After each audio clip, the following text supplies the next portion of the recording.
muchachos, bienvenidos de nuevo a su canal Físicamente. El día de hoy vamos a trabajar con refracción de la luz, específicamente nos vamos a enfocar en la ley de Snell. Traemos un ejercicio para solucionar y mirar las diferentes aplicaciones que puede llegar a tener la ley de Snell. ¿Para qué nos puede servir esa ley de Snell y cómo podemos hacer uso de esa ley de Snell?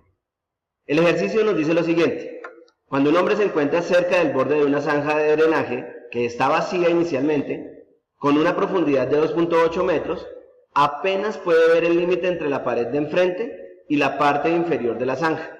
Es decir, la situación que tenemos acá, nos está diciendo el Señor se para a una cierta distancia y apenas alcanza a ver esta posición inferior derecha de la zanja, y nos dicen que cuál es la distancia a la cual se debe parar el Señor para que esto pueda ocurrir, para que Él pueda ver esta parte del pozo o la zanja. Eso es lo que nos plantea en el punto A. Fijémonos que aquí la zanja está vacía, no hay un cambio de medio del haz de luz, simplemente vamos a trabajar el haz de luz siguiendo una trayectoria recta. En la parte B nos piden encontrar la distancia X a la cual se debe ubicar el Señor desde el borde del pozo para poder continuar viendo, después de ser llenada con agua la zanja, seguir viendo el extremo inferior izquierdo inferior derecho de la zanja. Miremos que aquí la luz sí cambia de medio, va a cambiar de un medio más denso a un medio menos denso, va a pasar del agua al aire, y entonces tiende a desviarse, que esa es la ley de refracción. Al cambiar de medio se va a desviar respecto a la normal de la superficie.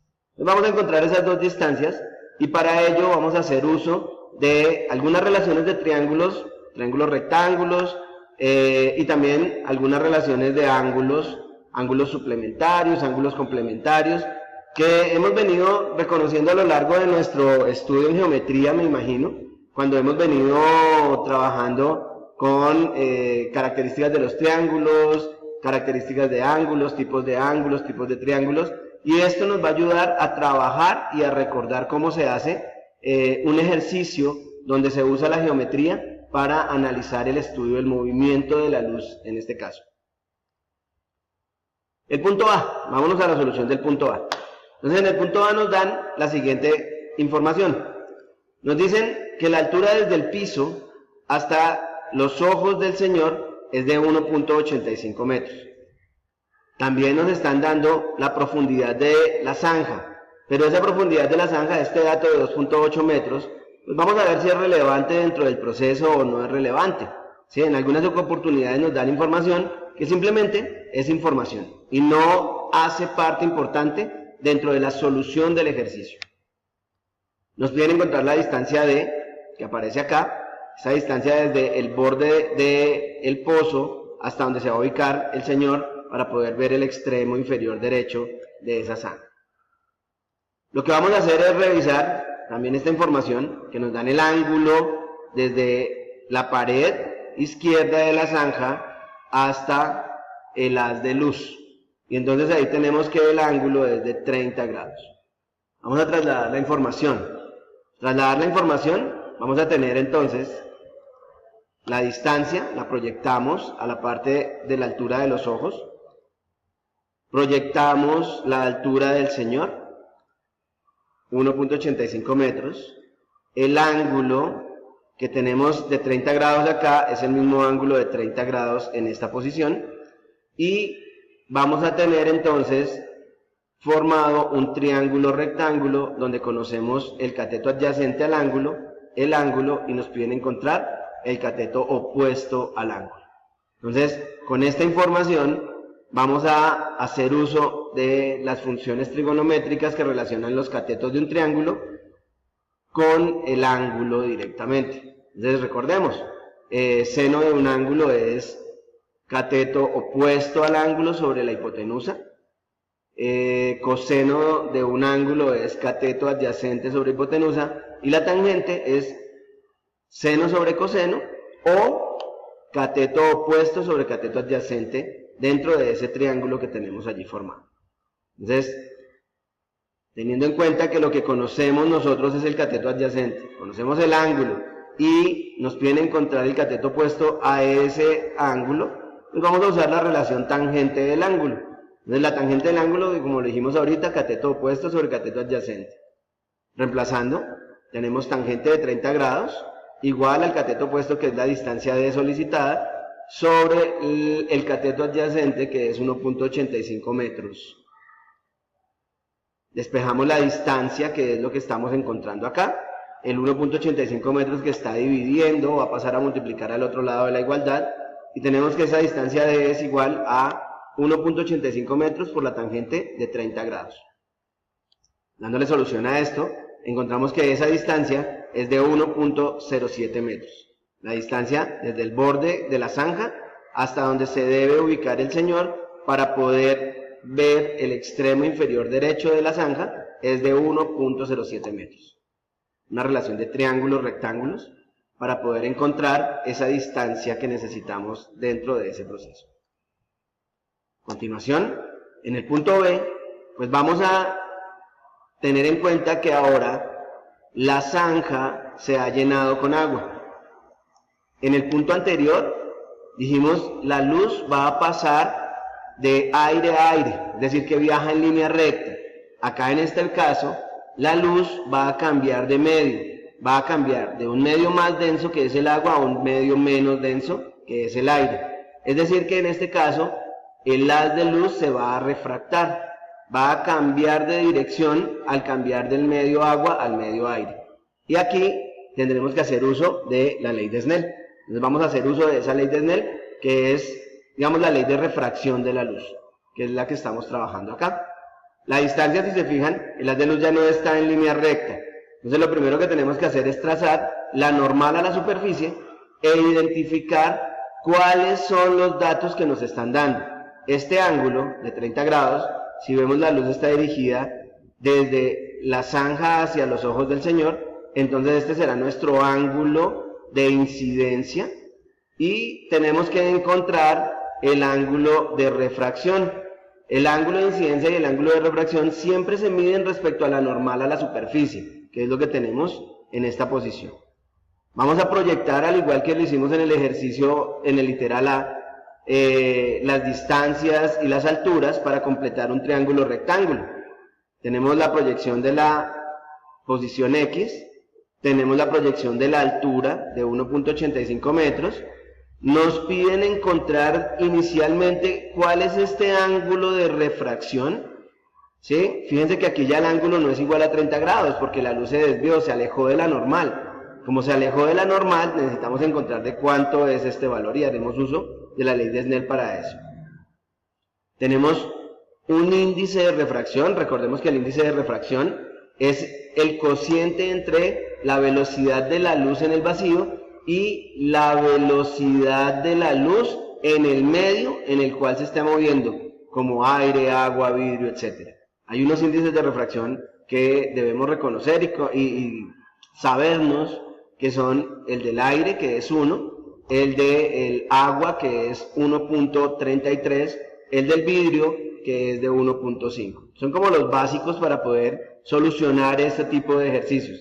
El índice de refracción es una medida adimensional. ¿Qué quiere decir que sea una medida adimensional? Pues que no tiene unidades de medida. Simplemente es una magnitud que nos ayuda a identificar, uno podría decir, qué medio es más o menos denso respecto al viaje de la luz al cambiar de uno al otro. Entonces acá tenemos el índice de refracción del aire, que es 1, como lo dije ahorita, y el índice de refracción del agua, que es de 1.33. La ley de Snell, una de las formas de la ley de Snell que relaciona los índices de refracción con los ángulos, nos dice que el índice de refracción, en este caso del aire, por el seno del ángulo 1, que será en nuestro caso el ángulo de refracción, el que necesitamos encontrar, es igual al índice de refracción del agua, 1.33, por el seno del ángulo de incidencia, en este caso, que es de 30 grados. Necesitamos encontrar el ángulo 1, entonces hacemos el despeje de la ecuación, y la ecuación nos queda, entonces, este índice de refracción del aire que está multiplicando va a pasar a dividir y ponemos la inversa del seno para hacer el ejercicio de encontrar el ángulo de refracción acá. Entonces, el ángulo 1 es igual al seno a la menos 1 de el producto entre el índice de refracción del agua por el seno del ángulo de incidencia sobre el índice de refracción del aire. Reemplacemos datos. Índice de refracción del agua, 1.33. El ángulo de incidencia, 30 grados, y el índice de refracción del aire es 1.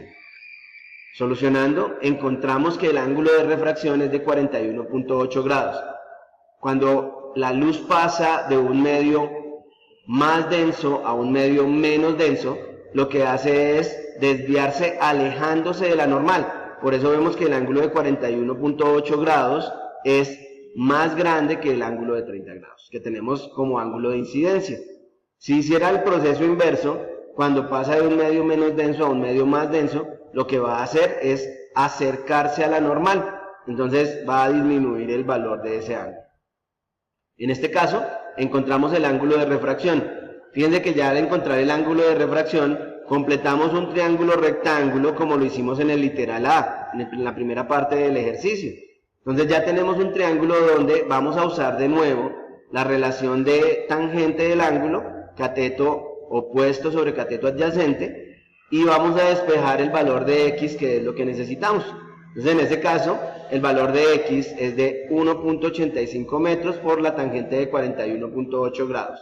Solucionando, vamos a obtener que que la distancia x es de 1.65 metros. Es decir, que el señor se debe ubicar respecto a la orilla de la zanja a una distancia de 1.65 metros para poder ver de la parte inferior derecha de la zanja sin dificultad.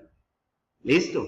Miren, hicimos un ejercicio donde aplicamos la ley de Snell para poder encontrar un valor de un ángulo que al relacionarlo con las funciones seno, coseno, tangente, en este caso la tangente, para el triángulo rectángulo que se está formando, nos permite encontrar algunos datos diferentes al ángulo de refracción o a los índices de incidencia, a los índices de refracción, sino que en este caso necesitábamos encontrar este ángulo para poder continuar con el ejercicio y dar esa distancia X que nos estaban solicitando.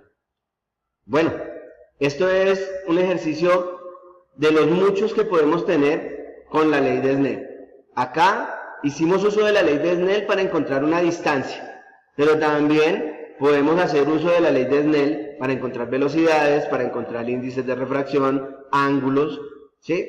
Y eso depende de la situación en la que estemos trabajando. Recomendable revisar algunos de los conceptos de geometría que nosotros traíamos de antes, ángulos complementarios, ángulos suplementarios, y con eso podemos hacer un muy buen ejercicio para entender este tipo de temáticas. Muchachos, dejamos hasta ahí. Rico verlos. Muchas gracias por seguir este canal y espero que sea de gran ayuda y de gran aporte este tipo de trabajo. Nos vemos en un próximo video. No olviden suscribirse. Chao.